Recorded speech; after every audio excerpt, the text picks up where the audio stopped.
저희는 계속해서 사도행전을 통해 예루살렘에서 시작한 복음이 유대와 사마리아와 땅끝까지 이르게 되는 그 복음의 행진 과정을 살펴보고 있습니다.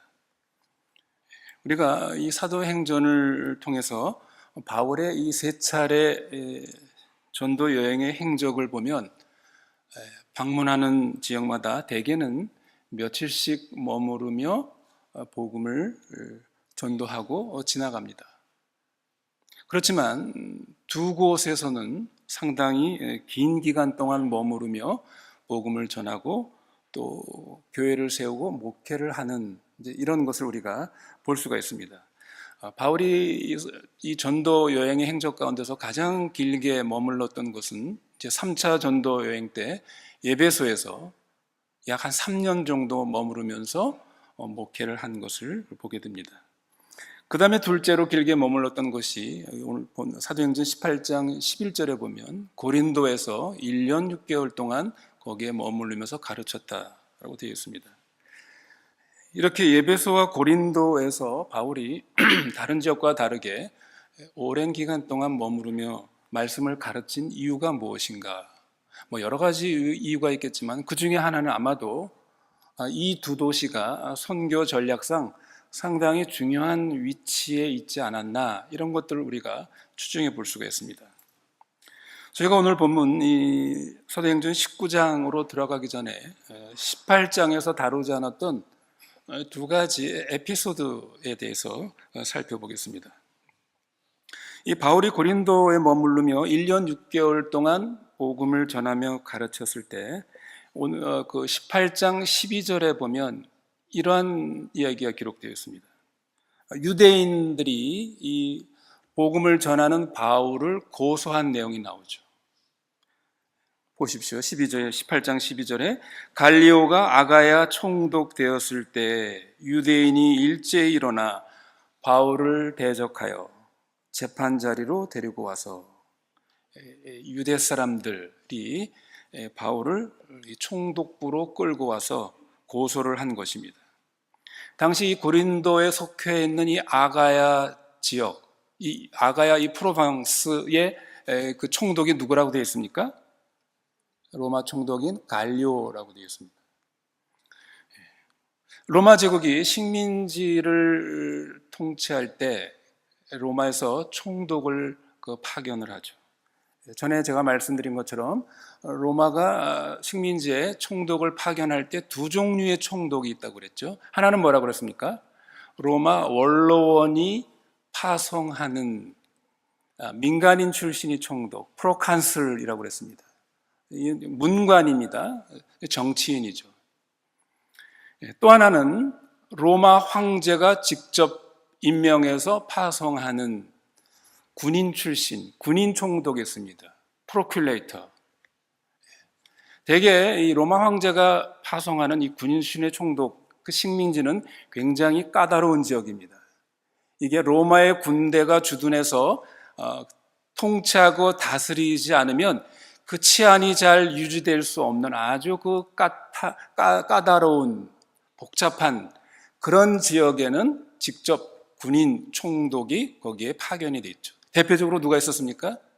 유대 지방을 다스리던 총독 빌라도가 바로 이 원로원이 임명한 정치인 행정관 총독이 아니라 군인 총독 빌라도였습니다. 그런데 이 아가야 지방의 이 갈리오 총독은 프로칸슬입니다. 민간인 출신의 그러한 총독이었습니다.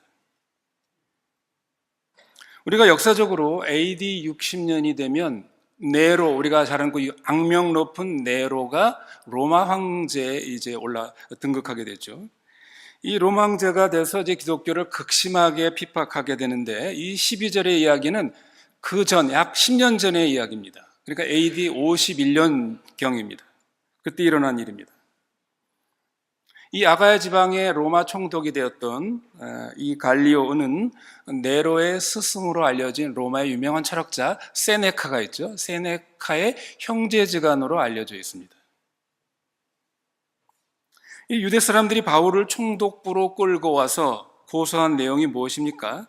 18장 13절에 이렇게 되어 있죠. 이 사람이 율법을 어기어 하나님을 공경하라고 사람들을 권한다. 이게 유대인들의 고소 내용입니다. 이 바울이 이 도시에 들어와서 사람들에게 너희들 그 율법 지킬 필요 없고 하나님을 공경하라, 이렇게 사람을 권한다라는 것입니다. 그러나 이 아가야 이 총독인 갈리오가 볼 때 바울이 로마의 법을 어긴 죄가 없었습니다. 여러분 18장 14절 15절을 보십시오. 아가야가 뭐라고 얘기합니까? 바울이 입을 열고자 할 때 갈리오가 유대인들에게 이르되 너희 유대인들아, 만일 무슨 부정한 일이나 괴악한 행동이 있었으면 내가 너희 말을 들어주는 것이 가하거니와 만일 문제가 언어와 명칭과 너희 법에 관한 것이면 너희가 스스로 처리하라. 나는 이러한 일에 재판장 되기를 원치 아니하노라 하고 저희를 재판 자리에서 쫓아내니, 이렇게 되어 있죠. 요약하면 무엇입니까? 이 바울이 무슨 공공질서나 치안이나 혹은 형사적인 범죄 행위가 혐의가 있으면 내가 이것을 로마 법에 의해서 처리해 줄 수 있으나 이것이 그 문제가 너희들이 어떤 종교와 관련된 종교의 어떤 율법과 관련된 일이라면, 종교상의 문제라고 한다면 이것은 전혀 상관이 없는 일이다. 그것은 너희가 해결해야 될 문제다. 갈리오가 아주 이 문제에 대해서 객관적이고 냉정한 태도를 취했습니다. 뿐만 아니라 아예 바울이 이 문제에 대해 범죄 혐의자로서 바울이 그것에 대해서 내가 변명할 필요조차 없다 라고 아예 처음부터 이 유대인들의 고소 사건을 아예 뭉개버렸습니다. 그리고 어떻게 했습니까? 그렇게 고소한 유대인들을 쫓아냈다. 그렇게 바울을 보호해 준 것입니다. 여러분, 갈리오의 이런 태도, 참 물론 로마의 총독으로서 로마법에 아주 충실한 이런 그 통치자라는 것을 알 수 있죠. 로마 총독으로서 무간섭주의자가 아니었습니다. 오히려 법을 분명하게 해석해서 너희 유대인들의 주장과 고소는 합당치 않다, 이렇게 로마 총독으로서 정해준 것입니다. 여러분, 이 말 속에는 어떤 것이 있습니까? 만일 너희가 이 바울, 이 사람을 함부로 해치거나 어떤 위해를 가하면 어떻게 한다는 거예요? 내가 너희를 로마법에 의해서 내가 너희를 처리할 것이다 라고 유대인들에게 오히려 그렇게 말하고 있는 이런 의미가 들어있습니다. 총독 갈리오는 매우 중립적이고 공정한 태도를 취한 것입니다. 여러분, 우리는 여기서 하나님의 놀라운 섭리를 보게 되는 것이죠. 하나님을 믿지 않는 로마 총독이라 할지라도 이 갈리오라는 사람의 그 아주 명쾌한 공정한 법 해석, 법적인 판단, 로마법을 사용하셔서 하나님의 종 사도 바울을 하나님께서 거룩한 섭리와 은혜로 이 바울을 보호하신 이 장면을 우리가 여기서 보게 됩니다.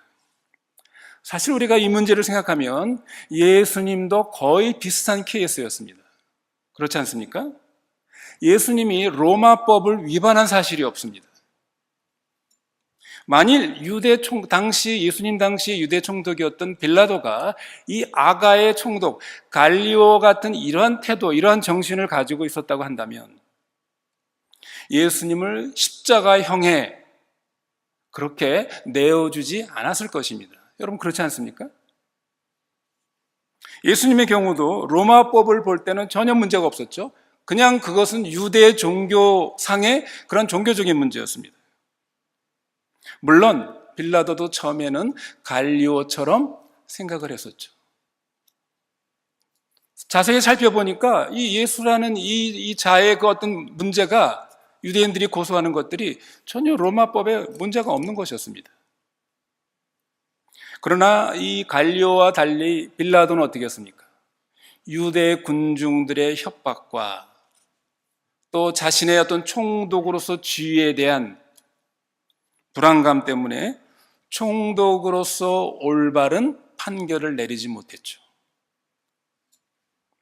그러나 여러분, 한편으로 또 이것은 뭡니까? 여기에 놀라운, 여기 지금 오늘 본 이 18장에서도 하나님의 놀라운 섭리로 갈리오를 통해서 하나님께서 바울을 보호하신 것처럼 예수님의 십자가의 죽음, 빌라도가 그런 어처구니 없는 불법한 판결을 통해서 십자가형의 처벌을 했지만, 여러분, 그것도 뭐라고 그랬습니까? 하나님의 정하신 뜻이었다. 누가 그 얘기를 합니까? 사도행전 2장에서 베드로가 예루살렘에 있는 사람들에게 설교를 하면서 그 얘기를 하고 있지 않습니까? 사도행전 2장 23절에 베드로가 뭐라고 선언합니까? 그가 하나님의 정하신 뜻과 미리 아신 대로 내어준 바 되었거늘 너희가 법 없는 자들의 손을 빌어 못 박아 죽였느니라. 법 없는 자들에 의해서 그 불의하게 못 박아 죽였지만 그 배후에는 뭐가 있다는 것입니까? 하나님의 뜻과 미리 아신 정하신 뜻에 의해서 예수님이 결국 십자가의 죽음을 죽으셨다. 우리는 이것을 나중에 성경을 통해서 그 의미들을 다 알게 되는 것이죠.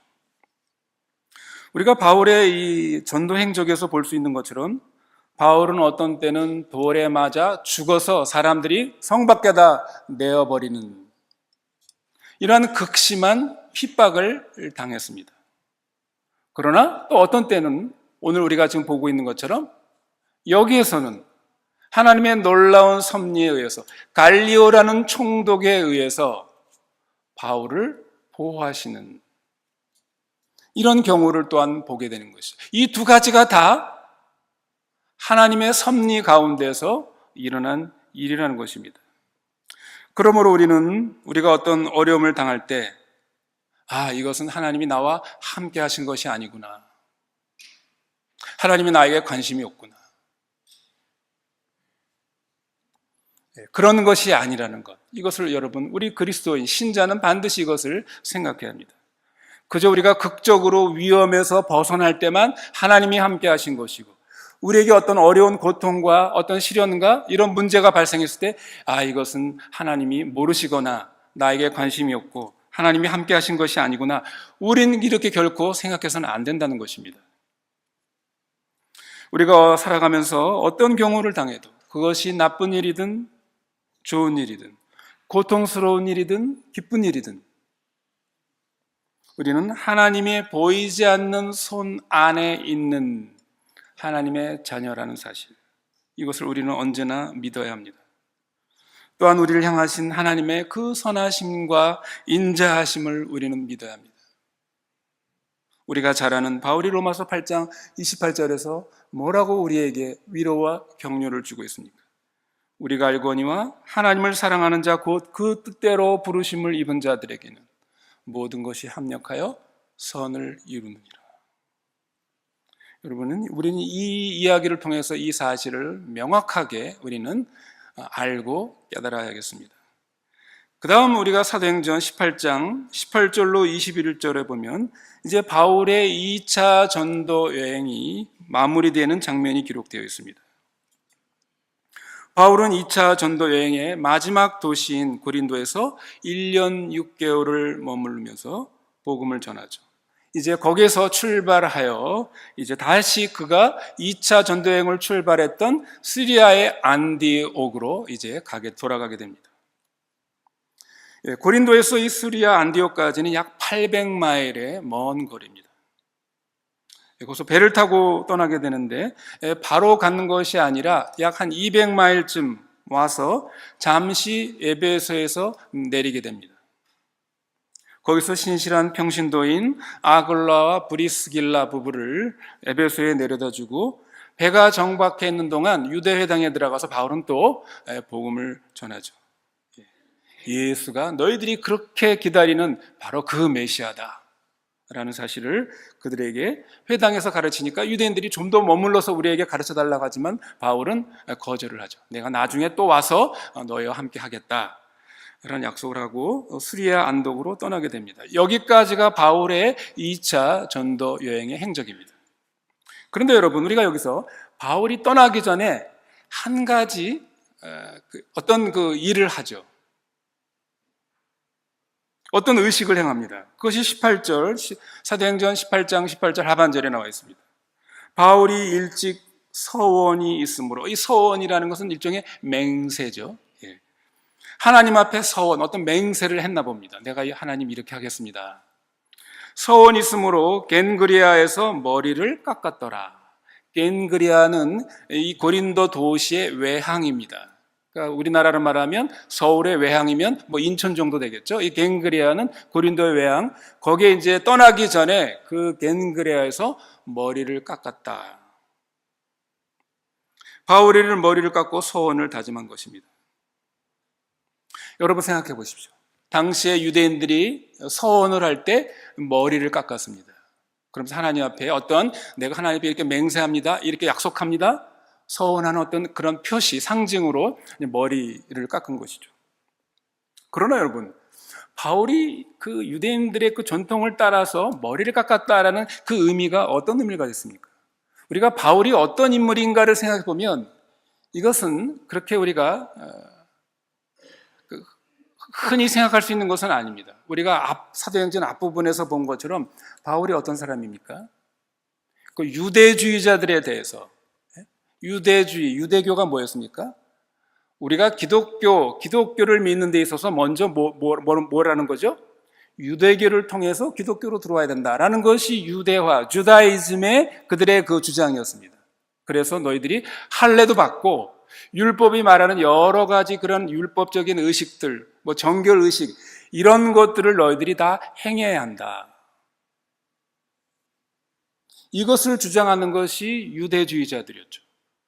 이런 것에서 바울이 얼마나 강력하게 그것을 반대하고 대항했습니까? 그들과 싸웠던 이런 사람입니다. 이게 바울입니다. 그러나 여기 바울의 행동에서 볼 수 있듯이 그럼에도 불구하고 자신의 유대교적인 배경, 유대교적인 전통을 바울은 깡그리 완전히 무시하지 않았다는 것이죠. 그것의 한 예가 바로 이 겐그레아에서 바울이 하나님 앞에 서원하는 표시로 머리를 깎았다, 이것입니다. 다시 말해서 바울은 자신이 유대인으로서의 그런 아이덴티티, 이것을 굉장히 존중한 사람이라는 걸 알 수 있습니다. 유대계의 전통, 문화, 이런 것들을 반대하지 않고 자신이 유대교적인 전통을 무시하지 않고 존중한 이런 태도를 우리가 여기서 볼 수가 있습니다. 우린 여기서 바울의 균형 잡힌 시각, 태도를 엿볼 수 있습니다. 물론 바울은 그리스도의 복음, 신앙의 핵심적인 도리에 대해서는 결코 양보하지 않았습니다. 그러나 2차적이고 주변적인 일들, 이것들은 얼마든지 바울도 다양성을 인정하고 자신도 그러한 태도를 취했습니다. 성도 여러분, 이것은 오늘 우리들에게도 마찬가지의 태도를 가져야 합니다. 성경이 우리에게 가르치는 그 믿음의 핵심적인 도리에 대해서 우리는 타협하거나 양보해서는 안 됩니다. 우리는 그것을 아주 견고히 붙잡고 나가야 합니다. 그러나 우리가 한국인으로서 어떤 한국적인 전통이나 문화에 대해서, 그렇게 해서 형성된 어떤 믿음의 어떤 형식들에 대해서 우리가 그것을 깡그리 다 무시할 필요는 없습니다. 우리는 그것을 존중하는 태도가 필요합니다. 물론 그러한 형식이 본질로 둔갑하거나 본질을 왜곡시킨다거나 그렇게 하지 않도록 우리는 유의해야 합니다. 사도행전 18장 23절부터는 바울의 3차 전도 여행이 이제 기록되고 있습니다. 바울은 이 3차 전도 여행 때 예배소를 방문해서 약 3년 동안 머무르면서 전도를 하고 이제 목회를 합니다. 아마 이 바울에게서 예배소라는 이 도시는 굉장히 바울의 마음 속에 이렇게 있었던 것 같습니다. 이 에베소는 당시 아시아, 지금의 그 터키 지역이죠. 소아시아의 주도였습니다. 굉장히 큰 도시죠. 전에도 말씀드렸듯이 로마 제국에서 제일 큰 도시는 첫째가 로마요, 두 번째가 알렉산드리아, 세 번째가 안티옥, 네 번째가 고린도라고 그랬죠. 이 에베소는 거기 한 다섯 번째 되는 아주 큰 아시아의 큰 도시입니다. 아마 여러분이 에베소 지역을, 지금도 그 유족들이 터키 에베소 지역을 가보신 분들이 계실 겁니다. 여전히 지금도 로마의 그 유적들이 많이 남아있죠. 바울은 이 에베소 땅을 그래서 가기를 원했던 모양입니다. 오늘 말씀은 바울이 3차 전도 여행 때 에베소를 방문하여서 그곳에서 복음을 전할 때 일어난 내용입니다. 당시 로마 제국은 식민 지역을 소위 그 프로빈스, 속주라고 해서 여러 가지 속주로 나누어서 통치를 했습니다. 아프리카 속주, 그 다음에 마케도니아 속주, 길리기아, 아시아 속주, 여러 가지 그러한 프로빈스로 나누어서 통치를 했습니다. 그리고 각 속주마다 총독을 파견을 한 것이죠. 이 에베소는 아시아의 속주에 있는 그 주도였습니다. 이 당시에 에베소에 사는 인구가 약 22만 5천 명 정도 되었다고 합니다. 당시의 인구 구성으로 본다면 상당히 큰 도시인 것이죠. 이 에베소는 로마의 큰 군사도로와 상업도로가 서로 그 교차하는 아주 교통의 중심지, 요충지였습니다. 그 다음에 그 에게해를 접하고 있는 항구 도시였죠. 그런데 오늘 이 에베소 도시가 가지고 있는 정신 상태가 어떠했는가? 오늘 본문 19장 19절에 보면요, 그런 말씀이 있죠. 또 마술을 행하던 많은 사람이 그 책을 모아가지고 와서 모든 사람 앞에 불사르니 그 책값을 계산한 즉 은 5만 드라크마였다 되어 있습니다. 그러니까 여기는 아주 그 마술과 또 우상 숭배가 아주 성행했던 곳입니다. 당시에 이 에베소 지방의 특별한 그 우상 숭배가 뭐였습니까? 여신이었죠. 다이아나 혹은 아르테미스, 아데미 신전이라고 합니다. 아르테미스 여신이었습니다. 이 아르테미 신전이 얼마나 크고 호화로웠는지 여러분 세계 7대 불가사의 중에 하나가 바로 이겁니다.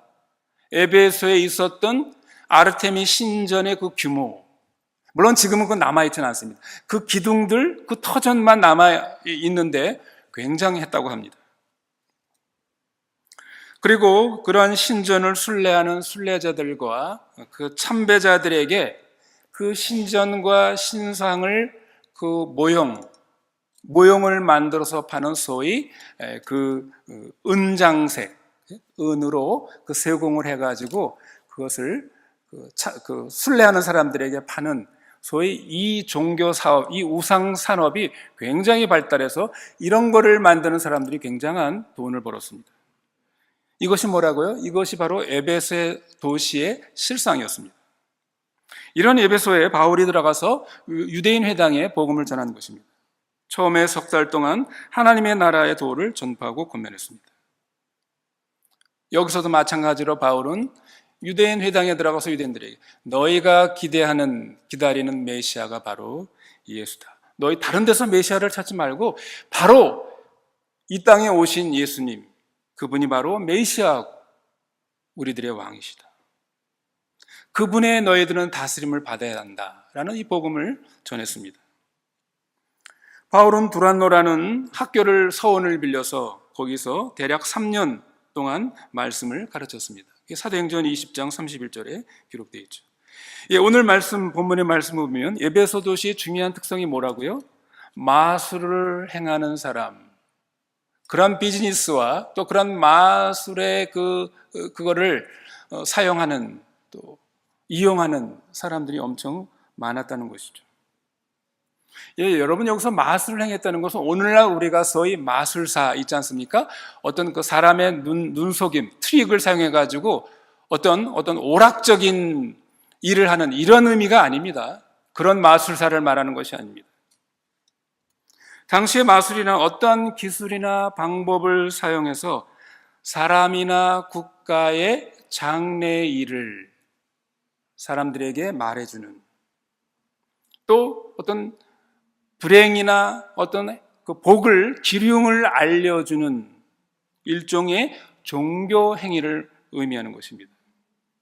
여러분 그렇지 않습니까? 우리 인간은 근본적으로 우리의 미래를 알지 못하기 때문에 우리의 미래에 대해서 무슨 일이 일어날까? 무슨 나쁜 일이 있을까? 어떻게 하면 우리에게 좋은 복이 올까?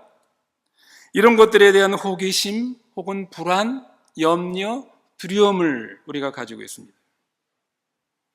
이러한 욕구, 기대를 충족시키는 한 방편으로 어떤 사람이 어떤 신비한 존재나 신비한 능력에 접촉해서 그 신비한 능력으로 너희의 그 미래를, 장래일을, 어떤 일, 사건에 대해서 그것을 알려줄 수가 있다.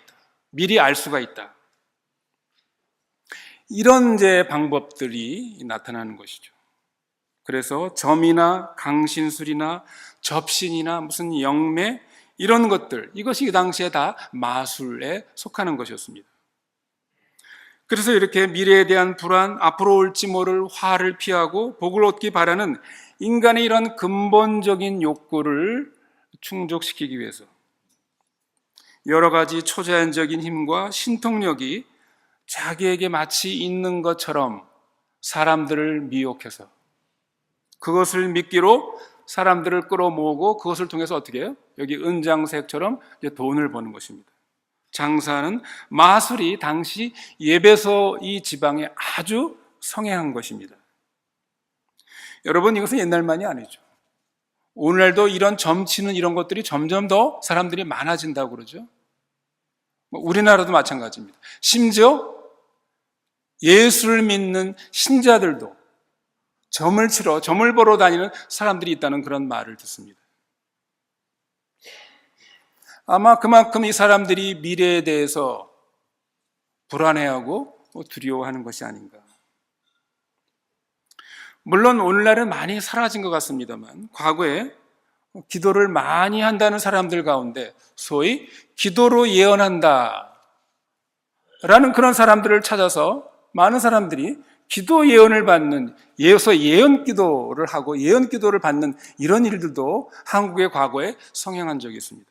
지금도 그런지는 모르겠습니다. 여러분 이것도 일종의 기독교식 점 보는 것입니다. 물론 우리는 우리 자신 혹은 우리 자녀의 미래에 대해서 혹은 우리에게 어떤 일이 일어날지 궁금하기도 하고 때로는 불안을 느끼기도 합니다. 인간이 다 연약해서 그런 것이죠.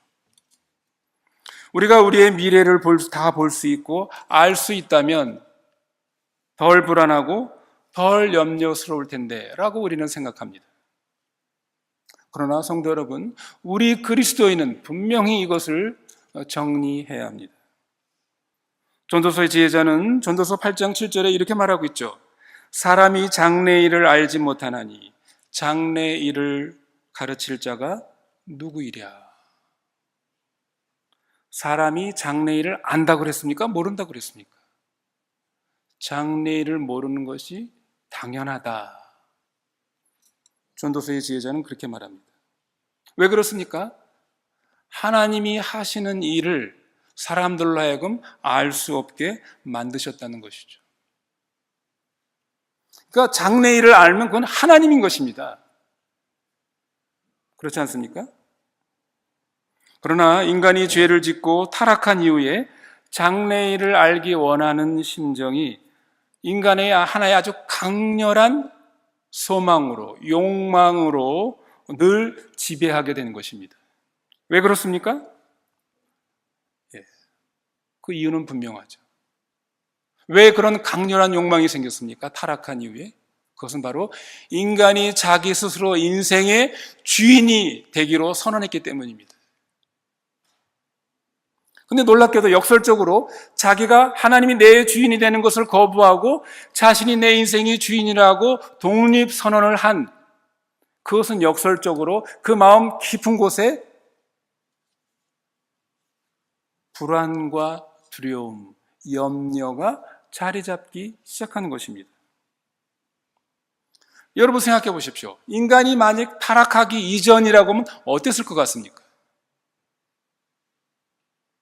그때는 분명히 그가 전적으로 하나님을 믿고 의지하면서 내 미래의 장래도 하나님께서 알아서 나에게 가장 유익한 선하게 내 삶을 인도해 가실 것이다. 내 삶을 보호하고 보장해 주실 것이다. 이런 확신을 가지고 살았을 것입니다.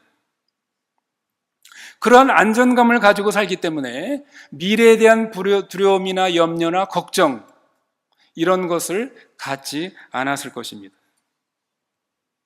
그런 이유가 없는 것이죠. 왜 내가 미래에 대해서 알 필요가 뭐가 있습니까? 하나님이 어련히 알아서 내 미래를 보호하시고 인도하실 것인데 궁금해할 이유가 없었습니다. 그러나 사람이 하나님을 배반하고 제 길을 가기로 결정한 이후부터 인간은 자신의 미래에 대한 불안과 두려움에 사로잡힌 것입니다. 그러나 하나님께서 우리 인간에게 우리의 미래를 알 수 있는 방법을 알려주셨는가? 성경은 그런 일 없다 하는 것입니다. 여러분, 하나님이 우리에게 알려주신 유일한 길은 무엇입니까? 우리가 분명히 알아야 할 것, 우리가 분명히 보아야 할 것을 분명히 우리에게 알려주셨죠. 하나님의 계시, 특별 계시인 하나님의 말씀, 성경을 통해서 우리에게 알려주신 것이 뭡니까? 너희는 매일매일 매 순간마다 하나님을 의지하라는 것입니다. 하나님을 의지하고 그분의 말씀을 순종하면서 살아라. 그것이 하나님이 우리에게 알려주신 하나님의 계시입니다. 그렇게 너희가 하나님을 매 순간마다 하나님을 의지하고 하나님의 말씀을 듣고 순종해 나가면 하나님께서 뭡니까? 너희의 내일, 너희의 미래를 하나님이 보호하시고 보장해 주신다 하는 것입니다. 물론 하나님은 우리의 천국의 모습을 상징적으로 보여주셨습니다. 그것 외에 우리에게 이상한 방법으로, 무슨 신비한 방법으로 우리의 미래를, 장래일을 알 수 있도록 하나님은 우리에게 알려주신 적이 없는 것입니다. 여러분, 그러니까 어떤 사람이 나는 당신의 미래를 내가 알 수 있다, 하나님께서 나에게 특별히 알려주셨다, 이렇게 말하는 사람들 다 뭐예요? 구약의 의미로 말하면 그런 사람들 어떻게 하라고 그랬어요? 다 죽이라고 그랬습니다. 왜 그래요?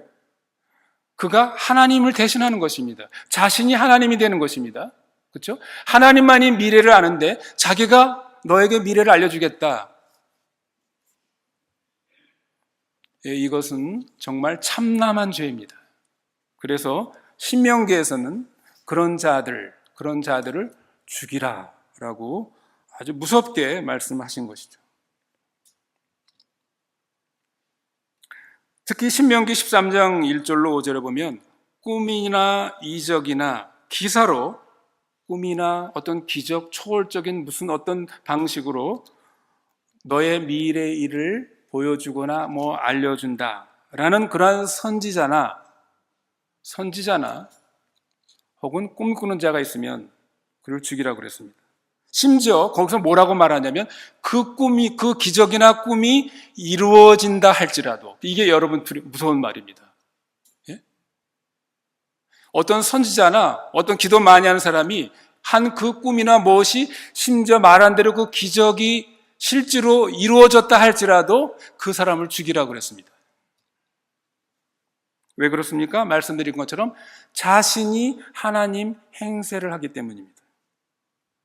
그것은 하나님의 주권, 하나님의 대권을 침해하는 무서운 죄이기 때문입니다. 사람들은 장래를 간절히 알고자 하는 심정을 가질 수 있지만, 그리고 그런 마술과 같은 유혹에 당하지만, 성경은 엄격히 뭐라고요? 우리 인간은 장래일을, 내일 일을 알지 못한다, 이것을 가르친 것입니다. 전도서 8장 17절에도 여호와의 모든 행사를 살펴보니 해 아래에서 하시는 일을 사람이 능히 깨달을 수 없도다. 이런 하나님의 거룩한 주권, 하나님의 이런 거룩한 대권이 있는데 이 대권을 침해하는 까닭에 선지자나 꿈꾸는 자가 그런 짓을 하면 죽이라고 한 것입니다. 하나님의 이 대권에 대한 이 침범, 침해라는 것은 이 세상에서 사람과 사람 사이에 우리가 죄를 짓는 것보다 훨씬 더 이것은 무서운 심각한 죄가 되는 것입니다. 그러므로 그리스도인 저와 여러분은 그런 우리의 어떤 미래를 위해서, 자녀의 어떤 미래를 위해서 여러분이 무슨 점을 보러 다닌다거나 혹은 무슨 예언기를 받는다거나 이런 것은 우리가 정말 삼가해야 할 중요한 문제라는 것을 우리가 다시 한번 우리가 명심해야 합니다. 여기서 보면 에베소에서 그리스도의 복음과 능력이 들어가니까 지금까지 마술을 하던 사람들이 마술은 아무것도 아니다 라는 것을 깨닫고 회개하면서 그들이 의지했던 책들을 모아다 불을 태웠죠. 그 책값이 어느 정도라고요? 5만 드라크마였다. 여러분 5만 드라크마라는 게 어느 정도 액수인지 아십니까? 그게 5만 명의 하루 품삯값입니다. 그러니까 얼마나 큰 비싼 그 액수인지 알겠죠? 큰 돈인지 알겠죠? 그 책들을 다 불살라버린 것입니다. 복음이 들어가니까. 그런데 오늘 우리가 본문을 통해서 볼 수 있는 것은 이러한 마술, 희한한 초자연적 능력에 익숙하고 민감한 사람들에게 바울을 통해서 하나님이 놀라운 하나님의 진정한 초자연적인 능력을 보여주시죠. 그래서 이 복음이 말씀만이 아니라 능력이 함께 이 에베소 사람들에게 임했다는 사실을 여기서 보게 됩니다. 바울이 말로 하든지 혹은 손을 얻든지 말을 심지어 뭡니까? 손수건이나 앞치마를 가져다가 환자에게 놓든지 귀신자에게 놓든지 다 병이 낫고 귀신이 다 떠나가는 이런 놀라운 일이 여기에 벌어졌습니다. 물론 바울이 이러한 초자연적 능력을 언제 어디서나 한 것은 아닙니다. 어떤 도시에서나 이것을 다 행한 것이 아닙니다. 이건 아주 굉장히 특별한 경우였죠. 왜 그랬습니까? 아마도 이 에베소가 지금 말씀드린 것처럼 이러한 마술에 우상 숭배에 꽉 절어 있는 이러한 상황 속에서 하나님의 이러한 특별한 능력을 통해서 하나님 나라가 이 어둠의 세력, 어둠의 나라 속에 하나님의 이 새로운 이 나라가 능력이 임했다라는 것을 시각적으로 보여주기 위해서 하나님께서 바울을 통해서 이러한 능력을 보여주신 것이 아닌가, 이런 것들을 우리는 생각하게 됩니다. 물론 여러분, 이것은 초대교회에서만 일어나는 것은 아니죠. 우리가 교회 역사를 보고 혹은 여러 우리가 선교지에서 보는 것처럼 오늘날에도 여러분이 선교사님들의 사역의 보고를 보면 오늘도 이러한 마술이나 이러한 그 우상 숭배에 쩌든 자연 숭배를 하거나 무슨 정령 숭배를 하는 이런 미개한 지역에서는 하나님의 이러한 초자연적인 능력을 통해서 그 사람들을 이러한 그 사단의 세력으로부터 직접 구원하는 이러한 능력들이 오늘날도 일어나고 있는 사실을 우리가 보게 됩니다. 이렇게 해서 에베소가 큰 중심이 되어 하나님의 영광의 빛을 드러나는 것입니다. 이것이 교회 역사 가운데서 하나님이 이 에베소 교회에서 보여주신 중요한 한 큰 능력이었습니다. 말씀드린 것처럼 바울은 많은 도시에서 이러한 능력을 보이는 것은 아닙니다. 그러나 하나님의 역사가 반드시 이 지역에서는 이런 식으로 나타나야 되겠다, 말씀만 가지고는 안 되겠다라는 곳에는 말씀과 더불어서 하나님의 이런 능력의 전시를 통해서 사람들에게 보여주신 것을 보게 됩니다. 이렇게 함으로써 거짓되고 사이비적인 것들의 정체를 하나님께서 폭로시키고 붕괴되는 현실을 보게 해 주신 것입니다. 말씀을 맺습니다. 성도 여러분, 우리는 말씀드린 것처럼 우리의 미래를, 내일 일을 우리는 알 수가 없습니다. 그 대신에 성경은 뭐라고 끊임없이 우리에게 강조합니까? 너희는 내일 일을 염려하지 말라. 너희들은 무엇을 먹을까, 무엇을 마실까, 무엇을 입을까 염려하지 말라. 염려하지 말고 두려워하지 말라고 강조합니다. 왜 그렇습니까? 이 세상 모든 만사와 우리 인생, 이 세상의 과거와 현재, 미래 모든 시간을 주관하시는, 지배하는 신분이 누구시기 때문에요? 우리가 믿는 하나님 아버지이기 때문입니다. 그 하나님은 우리의 아버지가 되십니다. 우리는 그분의 자녀입니다. 제가 자주 드리는 말씀이지만 우리의 장래일, 또 우리가 먹고 입고 사는 모든 것, 이것은 우리 집안의 가장이 해야 할 책임입니다. 그것은 가장의 책임이고 그 가정의 가족의 그 자식의 책임은 무엇입니까? 자식은 공부 열심히 하는 겁니다. 자식을 향한 완전한 사랑과 능력과 지혜를 가진 진정한 가장, 아버지 되시는 하나님을 우리가 의지하면서 우리가 그분의 말씀을 따라 순종하면서 사는 것, 이것이 자식이 해야 할 일입니다. 그 자식의 미래, 먹고 사는 것, 그 보호와 보장은 누가 하는 거라고요? 자식이 하는 게 아니라 아버지가 하는 것입니다. 그 집안의 가장의 책임이고 그것이 가장의 비즈니스입니다. 우리가 그럴 때 우리는 안심하고 평강 가운데서 우리의 삶을 우리가 잘 살아갈 수가 있는 것입니다. 저 여러분이 이러한 믿음을 가지고 매 순간마다 하나님이 우리에게 보여주신 하나님의 말씀의 빛을 따라서 하나님의 말씀에 순종하면서 매일매일 사는 삶, 우리의 미래, 우리의 내일을 하나님이 보호하시고 보장해 주신다. 너희는 내일을 염려하지 말라.